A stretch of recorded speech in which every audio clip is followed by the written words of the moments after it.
In the last several years, we've seen some strange genetically modified organisms. Pigs that glow in the dark, chickens that grow without feathers, and even goats that produce spider silk proteins. But what really gets people riled up are genetically modified foods.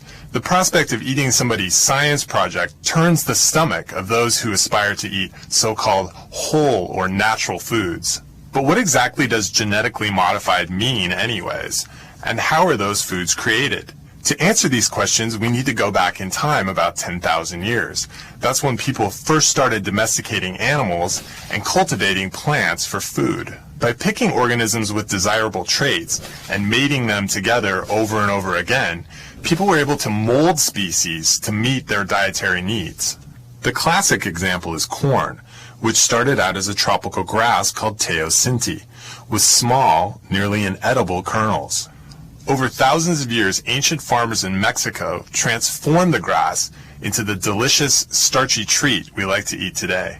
We now know those ancient farmers were manipulating the DNA of the teosinte plant. As few as 5 changes to its genome, the long strands of DNA that encode for proteins, create the dramatic differences we see between teosinte and corn. Scientists call this process artificial selection, and it's made all kinds of unappetizing plants edible, from wheat to rice to almonds and bananas. What's different about modern genetically modified foods is the speed and precision with which we can make changes. Now, instead of selectively breeding for traits, we can go directly to the DNA responsible, snip it out, and transplant it into newly developing plants and animals. If these snippets come from the same species, scientists call the new organism cisgenic. Cis means the same. But if the DNA comes from a completely different plant or animal, scientists call the new organism transgenic. Trans means to cross. Those fluorescent pigs, they glow green because they contain a gene from a luminescent jellyfish. And in the last 20 years, we've begun to see the food equivalent. Corn that makes bacterial toxins poisonous to pests, tomatoes that make the antifreeze proteins from fish, and even cows that produce human milk. So you may be wondering if this kind of overt manipulation is safe. Well, all of the GM foods currently on the market have been thoroughly tested, but the verdict's still out on some of the more exotic transgenic pairings. Personally, I'm waiting for a tomato that I can cut in the dark. For Scientific American's Instant Egghead, I'm Eric Olson.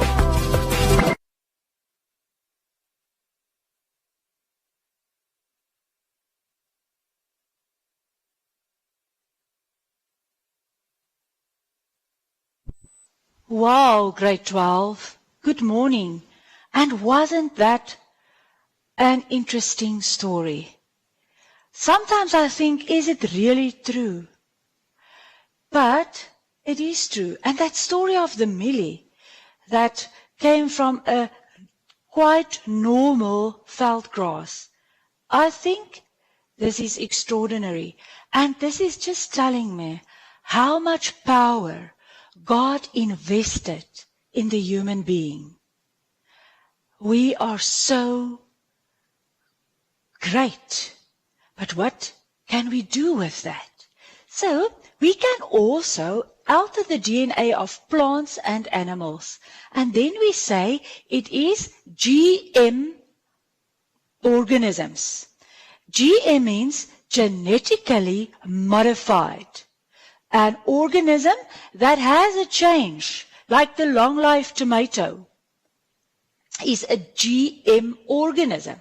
Now, and a GMO is that genetically modified organism. That's what it means. When we look at plants, they want to manipulate the genes of a plant to make it more pest resistant, especially viruses, so that it is not easy for the virus to attack the cells, and also insect resistant, in such a way that the insects are not interested in eating the plant, use the plant as a space to lay their eggs in. You know, the mealie farmers, they really have troubles with an insect that is laying its eggs inside the cob. And then it's actually using that inside, respirating in there. It's becoming a very acidic smelling inside, and they cannot use that cob then, and there's no mealies to sell or to give to their animals. So pest and insect resistant. That is how they try, and they are succeeding in plants. They also want to change the crops into more drought resistant so that it can wait a bit for the rain and still stay alive. Pest resistant, drought resistant, insect resistant. Also, the crops resistant to herbicides. Herbicides are weed killers. Why? The thing is, when you plant your crop, you put in a lot of fertilizer and water, and the environment is perfect. Now the weeds, those little plants, the veld plants, they can also grow and use all this fertilizer and water.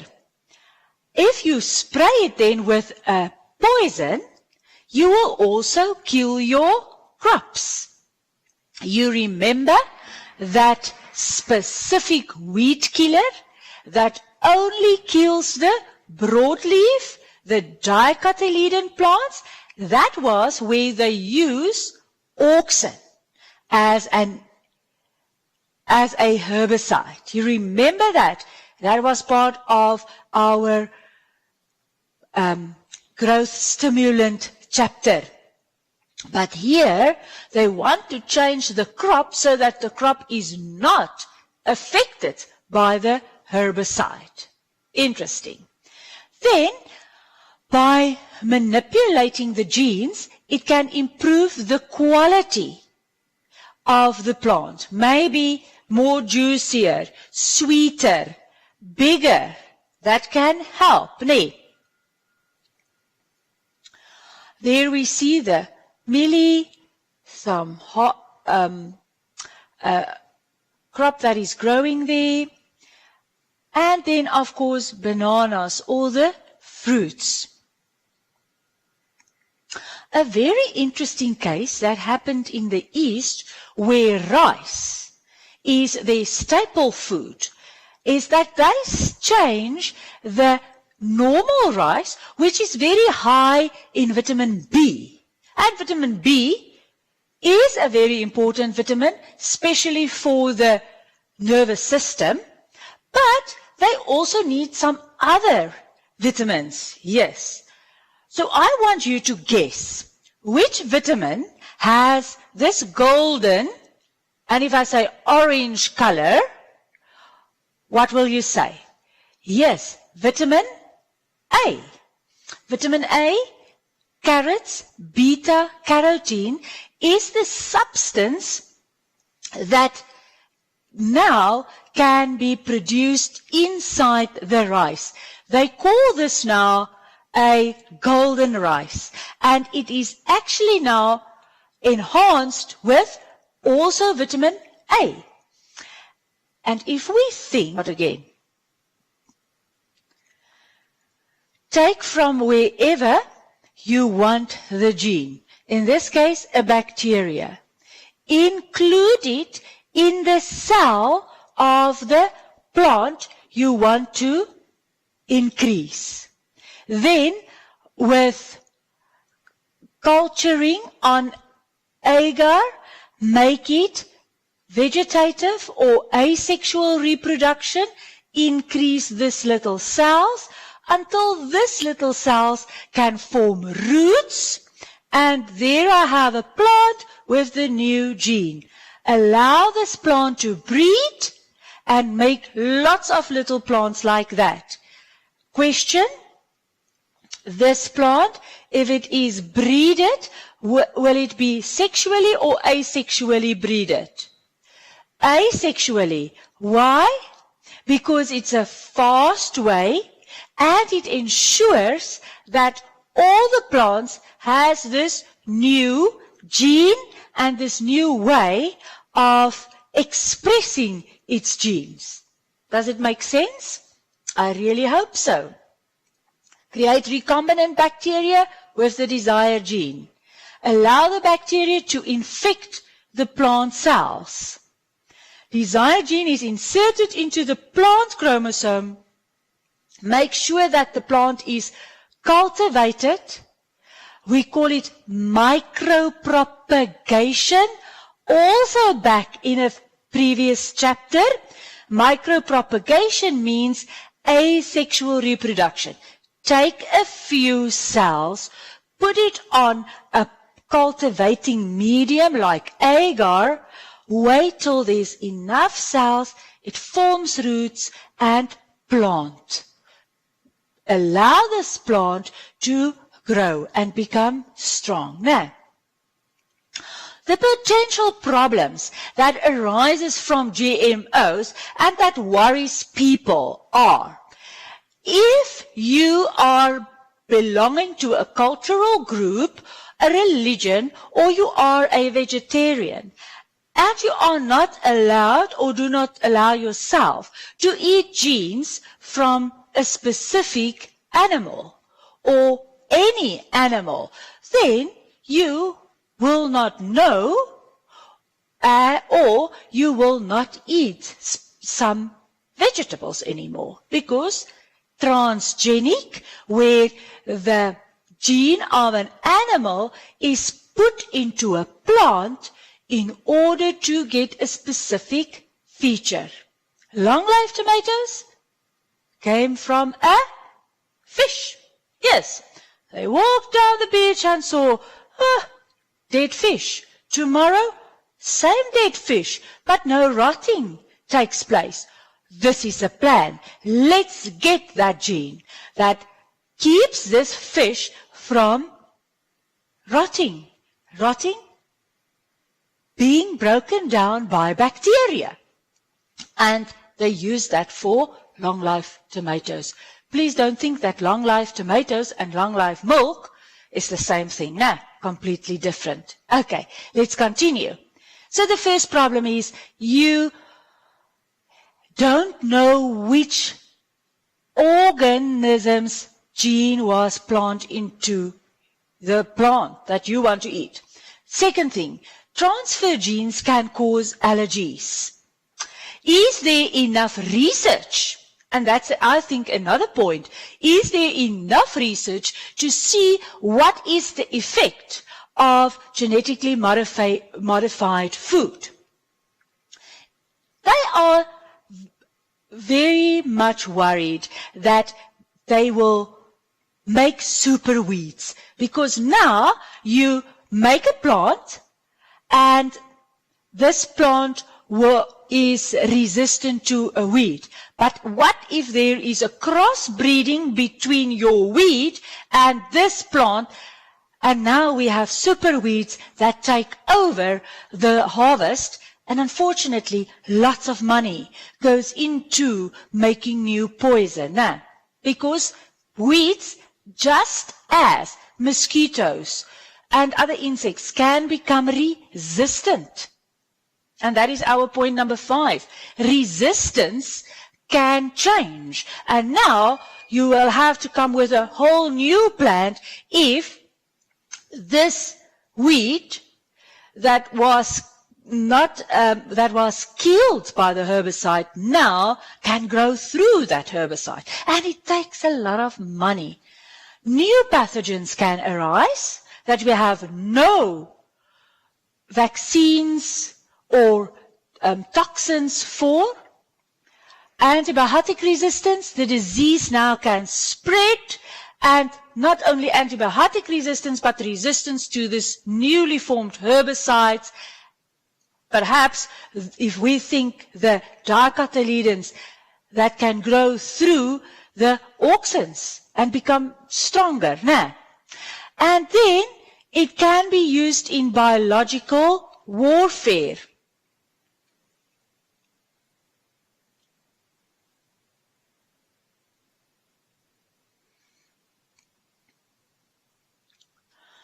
biological warfare when the super pathogens for a biology student come and conquer human cells, specific animal cells. And there's lots of stories of a conspiracy with this corona.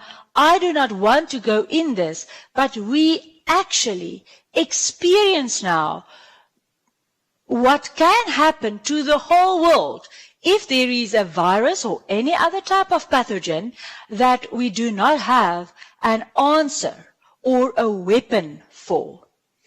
And then, as I have mentioned, it is costly. It is costly first to do the genetic modification, because you have to do a lot of research.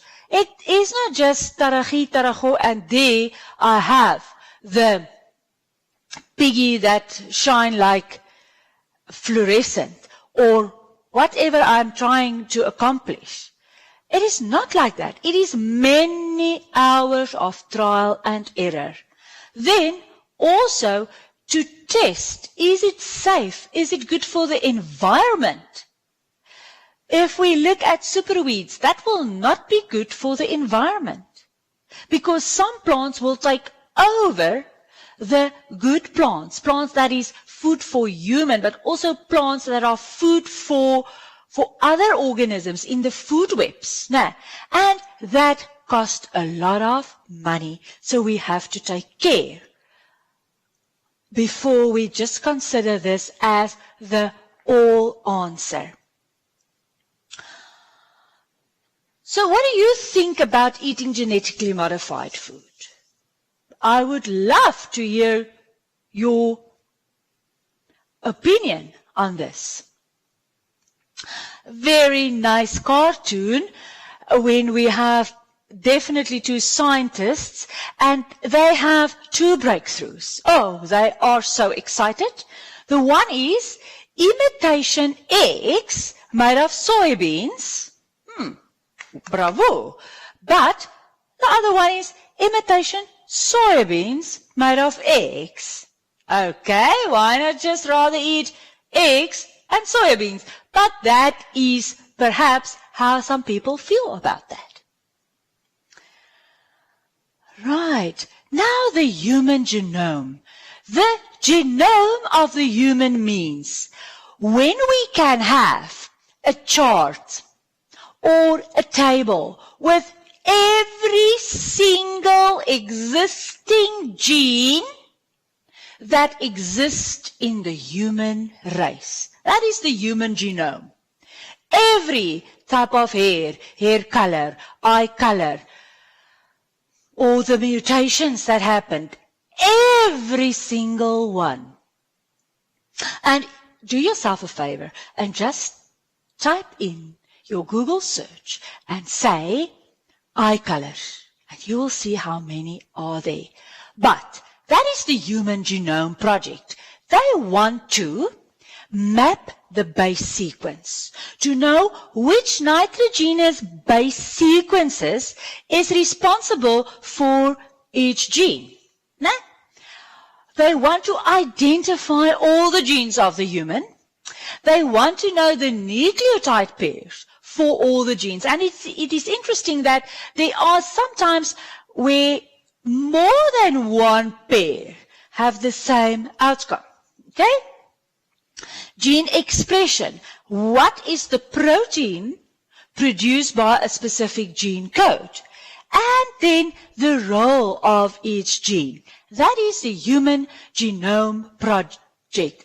And here is just a very simplified diagram to show us how they started to see what is happening and what is each little part on the chromosomes telling us. So why do we want to do that? We want to do that to understand genetic diseases. You remember those X-linked diseases, the mutations like hemophilia that is not an X-linked, but it make a lot of people suffer, genetic diseases, to study them, to prevent them from recurring, and also how can it be treated and to improve treatments. A very interesting one that I came across was cystic fibrosis. You remember that cystic fibrosis is where the mucus are very sticky. What happens with the sticky mucus is that the chlorine ions inside a cell becomes too much, and that cell starts to change the way it's behaving. And the sticky mucus prevent the absorption, the diffusion of oxygen, really difficult to breathe. It also causes the pancreas ducts to become clogged and blocked. So, the treatment uses a type of virus called a lentivirus to deliver a healthy copy of the gene, the CFTR gene. So it is a recessive gene that causes the sticky mucus. Now, a virus will go into a cell. The virus change the DNA of a cell to make more viri. You remember that? Okay, so viruses, and now they take that. It causes the cystic fibrosis. When it carries a mutation, the gene therapy will be given by inhalation to better target the cells. And this was in 2017. I have read about this. I wonder what happened. Is it really working? But this is how they try to help a genetic disease. This part is not part of your syllabus, but it is so interesting. With gel electrophoresis, it is the same as chromatography, where they can identify DNA. They have it's looking like a car battery, but it has cells full of gel. They inject the DNA into the gel, and then it forms bands. You do not have to know exactly how it happens, but this is the gel make the fragments separate from one another in each tube where it is injected to. And this can help us to show a specific DNA structure. So they take a photograph of that and they keep it, like your fingerprints is telling you who you are. But when you are baking a lot or cutting yourself a lot, now you can damage your fingerprints and later there's no fingerprints left. But this cannot change. So there they have the bands labeling or showing the DNA. And then they already use it for crime, searching for a criminal. This is the DNA that they got on the crime scene. Now they had some suspects, and who do you think is the guilty one? We can look at the DNA and see that these are similar to the DNA found on the crime scene. Interesting. Now, and this is also a very interesting job or career that you can think of, where you are looking into criminology, but you use your biological knowledge. You can go and help to take off all the little maggots from a corpse, and then you can date how long is this person dead. You know, all this CSI programs? Yes, that they need a biologist for. Or you can become a genetic engineer, where you study the DNA and you help with altering people's lives, making better food. I hope that you enjoyed this very interesting piece of work. Please complete your worksheet just to see, do you really understand this new chapter? And remember, I also added the answers to the previous worksheet. Please mark your work, do your corrections. I think this is so interesting that if you have studied this once and go through this with a lot of concentration, you will remember this, grade 12s. You are so sharp. So please do that. Do not think, I will do it later. Do it now.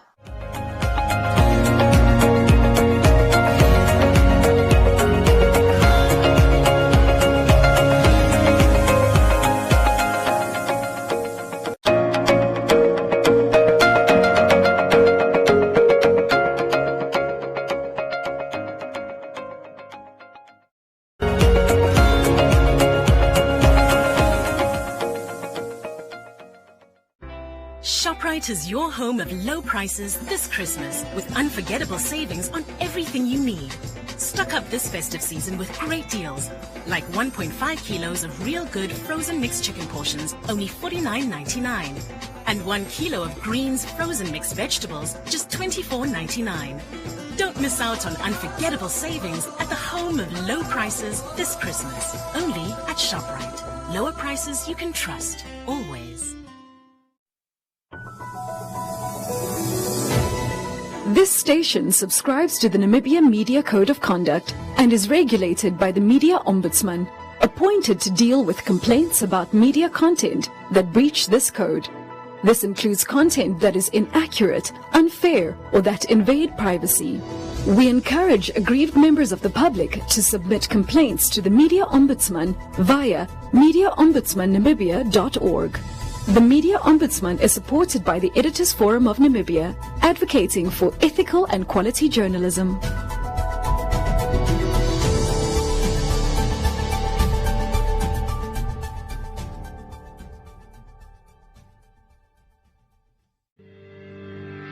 Ko choppies okuno kombo yiwa lela. Otwaza mokashako ko Topsco maize meal ke kilograma omlongo. No kashako ko back pro kusila okuningi kuki ka kilograma omlongo. Umunoka shako ko makoroni go pula na yo elbow ke kilograma ndatu no show olushilo rice king e kilograma omlongo. Otwaza mwishewe osuka ontokele nande o brown yo kilograma tano no pula na spaghetti yo kilograma yimwe. Aihembi no toi monokondado yo pevilela koma seregane no milongongoi nongoi misiri ngongoi no spenisa. Talela postola de tudo chopis mo Namibia mo funky town como Asdal, Omsia, Ongwediva, Ondangwa no mo Valfes by Nena.